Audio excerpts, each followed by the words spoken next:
Morning, everyone. I would like to start today by thanking all of the frontline workers who have been working hard around the clock over the past few weeks to keep Canadians healthy and safe. I would also like to acknowledge the tremendous efforts of grocery store and pharmacy employees, cleaning staff, truck drivers, and others working to keep store shelves stocked and our supply chain moving. This crisis has touched Canadians from coast to coast. Almost 2 million Canadians have already been laid off, and stores and restaurants are feeling the burden of being told to close their doors. Parents are worried about putting food on the table. Young people are worried about paying their rent, and seniors are worried about how this crisis will affect their retirement savings. Our economy has been hit hard, and we know that the weeks and months to come will be difficult. Now, more than ever, Canadians are looking for clarity and leadership. But what they have gotten from the Trudeau government is confusion and repeated delays. Conservatives called for stronger action to protect our borders in the early days of this crisis. The government's response was to say that restricting travel was ineffective and not needed. Just days later, they had to reverse course. We asked about the impact of the border closure on the seasonal agricultural worker program. For days, the government did nothing, only later to make those very exemptions to keep our ag sector viable. We demanded to know how the government was going to help doctors and nurses facing a critical shortage of personal protective equipment after the Liberals sent thousands of masks, gloves, and other medical supplies to China. It took days for the government to respond. We called on the government to significantly increase support for small businesses and workers. And days after announcing a 10% wage subsidy, the government increased it to 75%. We know that more help is needed. To ensure that small businesses have the cash flow to survive this crisis, the government must immediately implement another Conservative recommendation and refund the GST remittances to the small businesses that have collected them in the last 6 months. In order for our economy to recover after this crisis, there has to be jobs for people to go back to. In addition, the government must scrap the planned tax hikes during this crisis, including today's increase to the Liberal carbon tax. Conservatives have been opposed to the carbon tax since the beginning. We know that it does nothing to help the environment and is just a tax grab. That is the last thing Canadians need right now. Thank you very much. En français. J'aimerais commencer aujourd'hui en remerciant tous les travailleurs de la santé de première ligne qui travaillent sans relâche depuis quelques semaines pour assurer la santé et la sécurité de tous les Canadiens. J'aimerais aussi parler des efforts considérables déployés par les employés des épiceries et des pharmacies, le personnel de nettoyage, les camionneurs et tous les autres qui gardent les tablettes des magasins bien remplis et qui font rouler nos chaînes d'approvisionnement. Cette crise touche la vie des Canadiens et des Canadiens partout au pays. Près de 2 millions de Canadiens ont déjà été mis à pied et les magasins et les restaurants supportent le fardeau de l'arrêt de leurs activités. Les parents s'inquiètent de pouvoir mettre à manger sur la table. Les jeunes s'inquiètent de pouvoir payer le loyer et les personnes âgées s'inquiètent pour leurs économies de retraite. Notre économie est durement touchée et nous savons que les semaines et les mois à venir vont être difficiles. Maintenant, plus que jamais, les Canadiens veulent de la clarté et du leadership. Mais ceux qui reçoivent du gouvernement Trudeau sont des propos confus et des retards à répétition. Les conservateurs en exigent des mesures plus fermes pour protéger nos frontières et le gouvernement a dit que c'était inefficace et inutile. Mais quelques jours plus tard, il a changé d'avis. Nous avons posé des questions sur l'impact de la fermeture de la frontière pour des travailleurs étrangers temporaires et des travailleurs agricoles saisonniers. Quelques jours plus tard, le gouvernement a accordé des exemptions. Nous avons exigé de savoir comment le gouvernement allait aider les médecins et le personnel infirmier face à une grave pénurie d'équipements de protection individuelle après que les libéraux aient envoyé des milliers de masques, de gants et d'autres matériels médicaux à la Chine.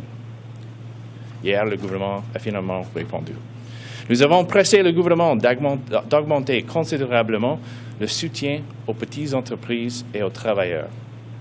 Quelques jours après avoir annoncé une subvention salariale de 10%, le gouvernement l'a augmenté à 75%. Nous avons exigé le gouvernement à soutenir les banques qui offrent des prêts à faible taux d'intérêt aux petites entreprises. Mais nous savons que ce n'est pas assez. Pour assurer que les petites entreprises ont les fonds requis pour survivre à cette crise, le gouvernement doit suivre immédiatement une autre recommandation des conservateurs, soit rembourser la TPS aux petites entreprises qui l'ont collectée au cours des 6 derniers mois à tout le moins. Pour que notre économie reprenne après cette crise, il faut qu'il y ait des emplois. Le gouvernement doit aussi annuler toute hausse de taxes prévue pendant cette crise, dont l'augmentation de la taxe sur le carbone prévue aujourd'hui. Les conservateurs s'opposent à la taxe sur le carbone depuis le tout début. Nous savons qu'elle ne fait rien pour aider l'environnement et qu'elle ne fait que prendre l'argent des Canadiens. C'est la dernière chose dont les Canadiens et les Canadiens ont besoin en ce moment. Merci beaucoup. Happy to take your questions now. So we'll take questions from the floor, one question and one follow-up question. So just to start, this week's survey from the Canadian Federation of Independent Businesses found that over half said they couldn't sustain any more debt. So why is your party suggesting more loans might be a good way to help those in these unexpected times? We've called for specific measures to help small businesses not only weather the storm, but survive to be able to ensure that there are jobs for Canadians to go back to. So first and foremost, when the government announced its 10% wage subsidy, Conservatives said that was not going to be sufficient. There are so many businesses out there that have seen a catastrophic decline in revenue, and 10% subsidy would not be sufficient. We were calling on the government for days and days to increase that wage subsidy. Finally, they took action this week, although in a very confused manner. We've also called on the government to refund the GST that small and medium-sized businesses have collected over the past few months. That would provide an immediate injection of cash to allow them to pay their rent, to pay their debts, and to ensure that there are jobs for people to go back to. So those are some concrete measures that will help small and medium-sized businesses weather this storm.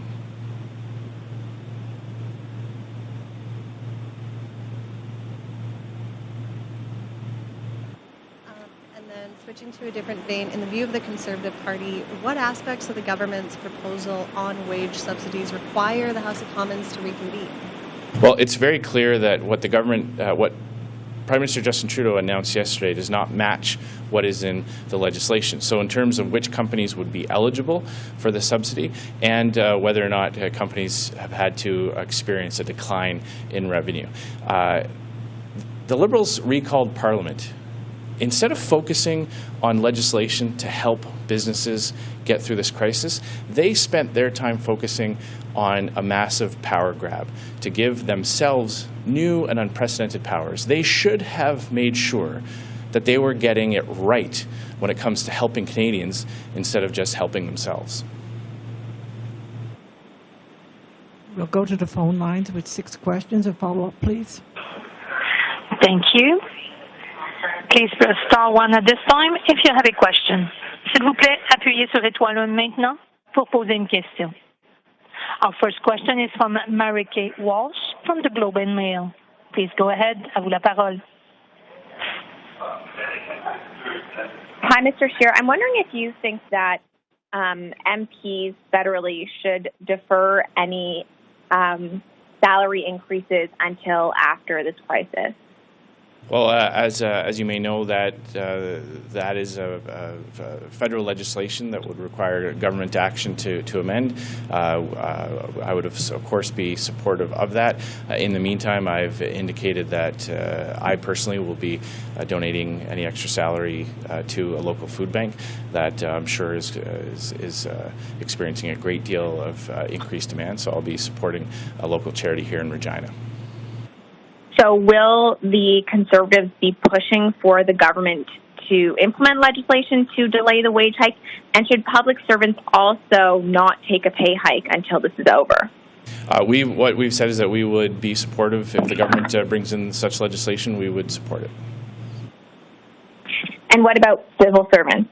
Well, I think it's important to realize that these types of decisions are made in line with well-established processes to determine appropriate pay levels. We're going through an unprecedented crisis where many people are facing financial hardship, and so it's important for the government to look at how that would not only affect the individual public servants themselves, but also its ability to meet the needs of all Canadians. So if the government comes forward with a proposal, we'll certainly look at it, and we'll certainly give it all due consideration.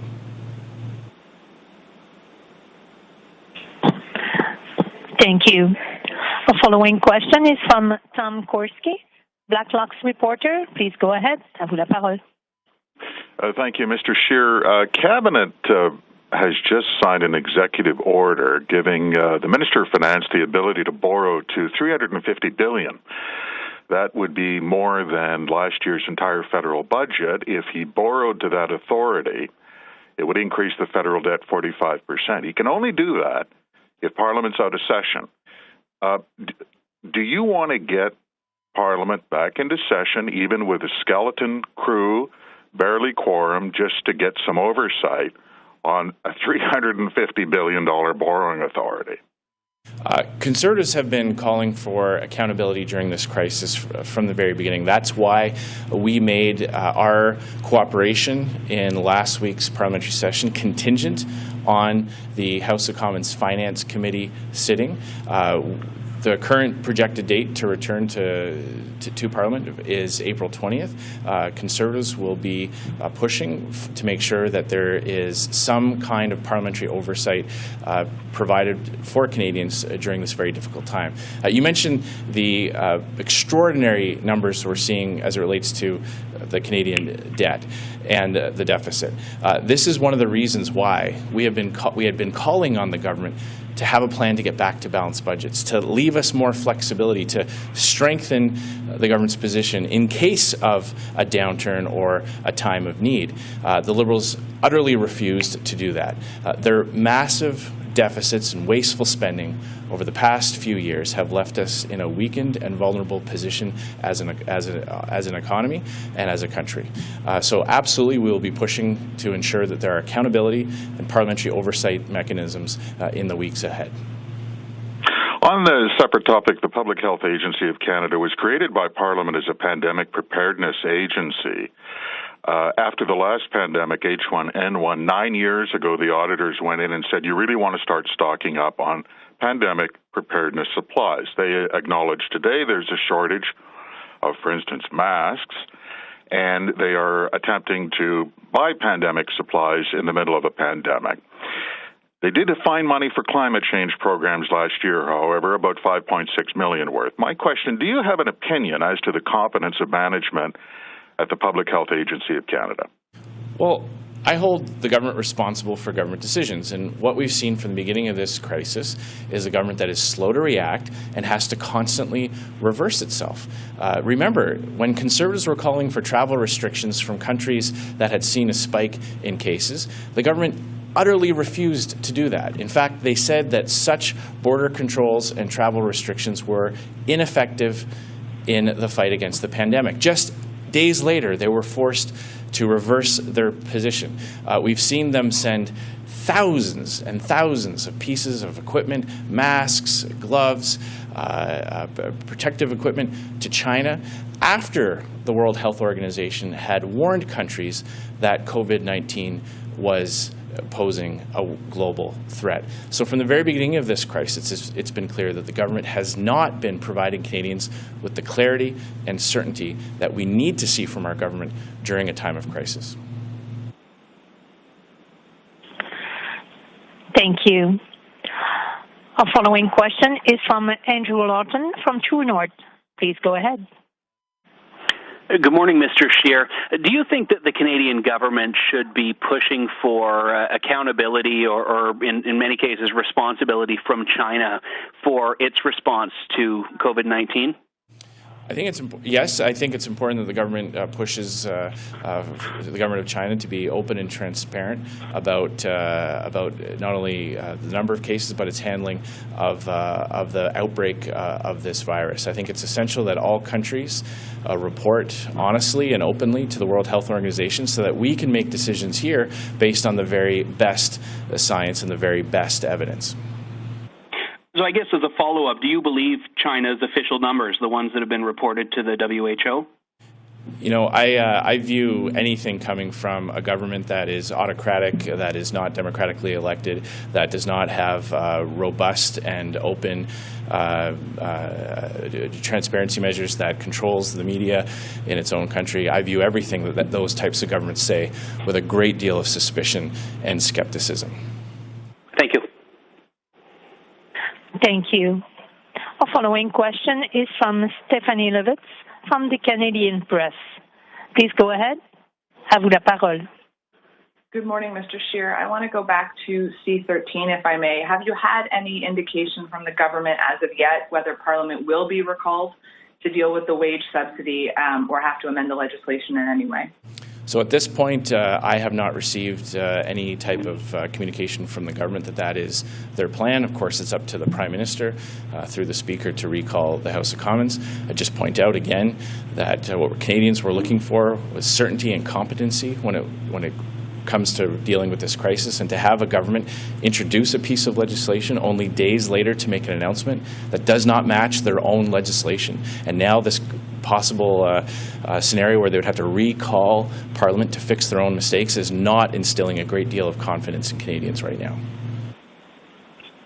If the ball is in your court, though, I mean, we know it's a super fast-moving scenario. Like, how do you balance out those two things, in your view? Getting, at least the skeleton there to help Canadians, but recognizing things are changing a lot faster than anyone's predicting.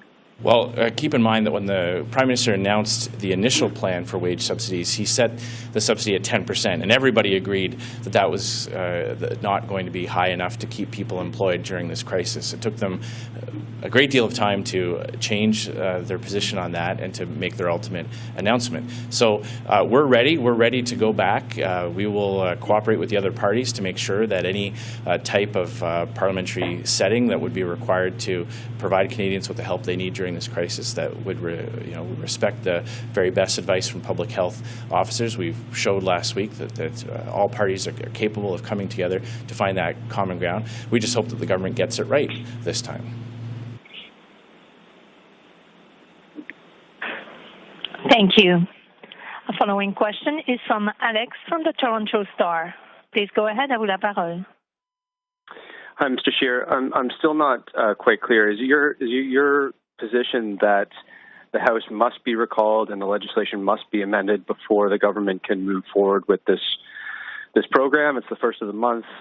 Plenty of small businesses are making tough decisions already. Do you believe that Parliament must be recalled before the government moves ahead with this program? What we're saying, we're pointing out the discrepancy between what the Prime Minister announced yesterday and what the legislation actually says. So it's up to the government to decide how they want to proceed, but if they want to provide Canadians with the program that they made in their announcement, that they would have to amend their own legislation. So it's up to them to decide whether or not that's what they want to do or how long they want to wait to do that. And do you have any intention on returning to Ottawa, as this crisis stretches on? The OLO is here. Conservative Party HQ is here. You're in Regina. Do you have any intention on relocating back here, in the event that Parliament's recalled or, for any other reason? Well, as you saw last week, I was in Ottawa during the session that we had to pass the government's legislation, and of course we'll be there in any future type of parliamentary setting. Thank you. Following question, notre prochaine question est de Micheline Laflamme de Radio-Canada. À vous la parole. Please go ahead. Merci beaucoup. Monsieur Scheer, vous avez soulevé des problèmes avec le projet de loi C-13 en ce moment. Alors, quels sont-ils ces problèmes et s'il fallait rappeler la Chambre, êtes-vous prêt à le faire, à vous joindre rapidement et à passer les amendements nécessaires pour une mise en vigueur rapide? Alors, la différence entre le projet de loi et les détails que le gouvernement, le premier ministre a annoncé hier, touche sur le sujet de quelles sont les sortes d'entreprises qui peuvent avoir accès au programme, c'est dans les compagnies publiques ou privées, le niveau des subsides et le lien entre les subsides et une réduction en revenus pour le gouvernement. Alors, il y a des choses dans les détails de l'annonce qui n'y a aucun lien ou il n'y a pas un lien exact dans le projet de loi. Alors, si le gouvernement veut livrer le programme que le gouvernement a annoncé hier, il faut amender le propre projet de loi. Et est-ce que, dans ce cas-là... Et oui, oui, nous sommes prêts à coopérer, d'assurer que les Canadiens vont avoir l'assistance, l'aide qu'ils méritent, qu'ils veulent, qu'ils ont besoin. Et ma deuxième question, ce serait, évidemment, on attend encore des détails concernant l'aide qui sera apportée à certaines grandes industries, dont l'industrie pétrolière. Alors, qu'attendez-vous du gouvernement à ce sujet-là? Monsieur Morneau a dit que l'aide pour le secteur pétrolier vient dans c'est une question des jours, c'est une question des heures, pas une question des jours. Et il y a beaucoup de jours entre son annonce et aujourd'hui. Et aujourd'hui, on n'a aucun plan pour les travailleurs dans le secteur pétrolier. So it's important to remember that Bill Morneau promised help for the oil and gas sector, in his words, in a matter of hours, not days. Well, it's been days, and there's still nothing. And Alberta has been hit so hard by so many things, even before this crisis. The government canceling pipelines being the most obvious attack on Alberta's economy, and now this the extra effects of this health pandemic are causing a great deal of hardship in a way that Alberta is going through in a very unique fashion, with those two very negative effects happening at once. So we're calling on the government to do what it said it would do. It said it would provide help for that sector in a matter of hours, not days. We're still waiting. The government needs to respond. Thank you. Merci. Notre prochaine question est de Catherine Lévesque de la Presse canadienne. À vous la parole, please go ahead. Oui, bonjour, Monsieur Scheer. Je me demandais si vous pouviez être plus précis sur votre position par rapport là, au changement législatif. Est-ce que vous demandez que la Chambre siège avant d'aller de l'avant avec ce programme-là? Pouvez-vous être le plus précis possible, s'il vous plaît? Merci. C'est pas une question de est-ce que l'opposition veut quelque chose ou un autre. Le gouvernement a déposé un projet de loi dans la Chambre des communes. Il a passé, maintenant c'est la loi. La loi est différente entre que le gouvernement, que le premier ministre a annoncé hier. Alors c'est une décision pour le gouvernement. S'il veut envoyer le programme que le premier ministre a annoncé hier, il doit changer son propre projet de loi. Nous sommes prêts à coopérer pour assurer que les Canadiens vont avoir l'aide qu'ils ont besoin dans cette crise, mais maintenant c'est une décision pour le gouvernement. Le gouvernement n'a pas besoin de l'opposition pour avoir une séance de le Parlement. Il n'a pas besoin de notre permission. Le Premier ministre peut envoyer une lettre au président de la Chambre pour avoir une session de la Chambre des communes et nous allons être là. Et ma question de suivi, c'est est-ce que vous allez demander le rappel de la Chambre à chaque fois que le gouvernement propose un changement? Et est-ce que c'est vraiment une façon efficace là, de procéder dans une crise où les choses changent très rapidement, comme vous le savez? Oui, mais le Parlement est essentiel. C'est un service essentiel. Et c'est essentiel d'avoir le Parlement, de tenir le gouvernement au compte, de rendre le gouvernement au compte, d'avoir la transparence, d'avoir les analyses critiques les programmes du gouvernement. Et nous avons montré aux Canadiens qu'on peut suivre les instructions des officiers de la santé au même temps d'avoir le Parlement siège pour donner cette mesure d'assurance pour les Canadiens et Canadiennes dans cette crise. C'est dans une crise que notre Parlement doit être là. Peut-être c'est plus important dans une crise que les autres temps, parce que c'est dans les crises que le gouvernement doit prendre des décisions rapides, changer les programmes dans une manière très, très rapide. Et les autres députés doivent être là pour assurer que nous prenons les bonnes décisions. Et si le gouvernement doit avoir les nouvelles mesures de proposer les amendements à leur propre législation, nous allons être là. Merci. Thank you. Our following question is from Stephanie Levitz from the Canadian Press. Please go ahead. À vous la parole. Sorry, I was on mute. Okay, so sorry, we're all asking you to clarify the same thing over and over again here, but in your view, then, the legislation C-13 as written provides for what when it comes to subsidies to business? What are the definitions? As the legislation stands now, how do you see that being rolled out for subsidy? So the differences between what the government announced and what is in the law pertain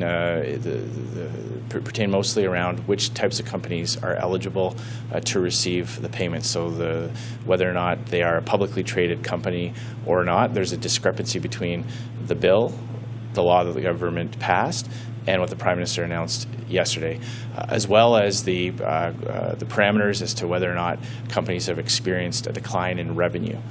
So those are the types of things that the government now must make sure that the law actually matches with what they said. They either need to change what they've announced or they need to change the law. Okay, so from your analysis of the law then, as written, it would provide how much subsidy and to whom, and what are the criteria that are laid out in the legislation?